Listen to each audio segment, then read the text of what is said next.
Hi friends, இன்றைக்கி நம்ம கிச்சனில் முட்டை மிட்டாய் எப்படி செய்கிறதுன்னு பார்க்கலாமா? அதுக்கு தேவையான பொருட்கள் ஃபஸ்ட்டு பார்த்துடலாம். 200 கிராம் அளவுக்கு இனிப்பில்லாத கோவா, 10 முந்திரி, 10 பாதாம், 6 மணி நேரம் ஊற வச்சது, 6 முட்டை, 50 கிராம் அளவுக்கு நெய், வெனிலா எசன்ஸ், 150 கிராம் அளவுக்கு சுகர். ஒரு மிக்சர் ஜாரில் ஊற வச்சுருந்த பாதாம் முந்திரியை கொஞ்சமாக பால் சேர்த்து நைஸாக அரைச்சிக்கலாம். அதே மிக்சர் ஜாரில் எடுத்து வச்சிருந்த கோவாவையும் சேர்த்து பேஸ்ட்டாக அரைச்சிக்கலாம். இப்போது முட்டையை நல்லா விஸ்க் வச்சு பீட் பண்ணிவிட்டு ஒரு வடிகட்டி வச்சு வடிகட்டி எடுத்துக்கிறேன். எடுத்து வச்சிருந்த சுகர், கிரைண்ட் பண்ண முந்திரி பாதாம் கோவா பேஸ்ட், நெய், 1 டேபிள் ஸ்பூன் அளவுக்கு வெனிலா எசன்ஸ், கொஞ்சமாக உப்பு, இது எல்லாத்தையும் சேர்த்து நல்லா மிக்ஸ் பண்ணி வச்சுக்கலாம்.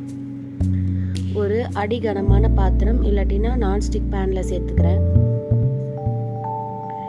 ஃப்ளேமை மீடியம் ஃப்ளேமில் வச்சுக்கணும்.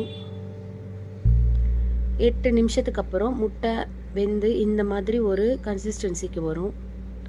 அப்போது ஒரு பேக்கிங் ட்ரேயில் நெய் தடவி வெந்த மிக்சரை ஆட் பண்ணிக்கலாம். ப்ரீ ஹீட் பண்ண அவனில் 40 மினிட்ஸ் பேக் மோடில் வச்சு பேக் பண்ணி எடுத்துக்கலாம். இப்போது ஜூஸியான முட்டை மிட்டாய் ரெடி ஆயிரும். சாப்பிட்டு என்ஜாய் பண்ணலாம்.